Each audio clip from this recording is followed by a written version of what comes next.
Turning now to the battle over abortion rights. The Oklahoma State Legislature passing a near total ban on the procedure, the most restrictive in the nation now, banning abortion from conception except in cases of saving the life of the mother or rape or incest. This still needs to get to the governor's desk, though, for final approval and would go into effect immediately after signed. This comes as the Supreme Court could soon overturn Roe versus Wade. ABC News senior national policy reporter Ann Flaherty joining me now. So, Ann, let's talk about what's in the bill specifically and how it's different from other anti-abortion laws.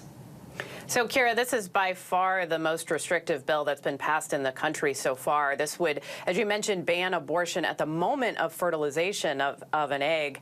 It does provide some exceptions to protect the life of a mother and in cases of rape and incest if the woman reports that. It also takes a page from the Texas playbook that allows people to sue other residents if they can prove that that person aided and abetted an abortion. By far the most restrictive. I think it answers the question that a lot of people have, which is, what would the country look like if Roe falls? And I think we're already there. Wow. Okay. Well, the bill, it adopts the Texas 6-week ban, which opens providers and anyone who aids and abets up to civil lawsuits. We've talked about this. So what exactly would that mean? Who all could potentially be implicated here?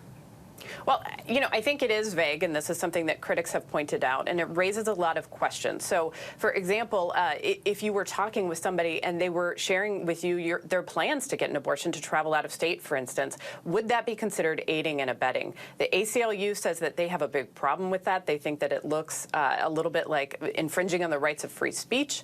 The other question are people in other states are donating money to these activist groups that promise that they will try to help women who don't have the resources to travel out of state to do so. Would that make people liable if they have donated to these activist causes? So I think there are a lot of questions here. I think, Kira, another question about all of this might be whether or not there's any implication of IVF. The bill sponsors say there are not. There are carve-outs in this bill that say that Plan B and contraception are not included in this. But when you have a bill that prohibits, it bans abortion at the moment of fertilization, that involves IVF and raises these questions. Yeah, and that's where it gets complicated. Finally, the White House released this statement last night saying, Ann, that in part of the growing effort by ultra-MAGA officials across the country to roll back the freedoms we should not take for granted in this country, and that the right to contraception and marriage equality, well, they are at risk. So what is the Biden administration doing about these bills? What can they do? So right now, they're very quiet on that question, Kira. I've asked several times, and we know that there are many phone calls, there are many meetings on this. They're trying to figure this out. One question that I have is whether or not the FDA, if they have any appetite of trying to regulate this mifepristone from international organizations that say they're prepared to mail this to women in states like Texas and Oklahoma. They are not saying yet. Right now, they're trying to rally voters. That is their strategy. They want to turn this into a midterm election. I've talked to pollsters, and they say that's optimistic.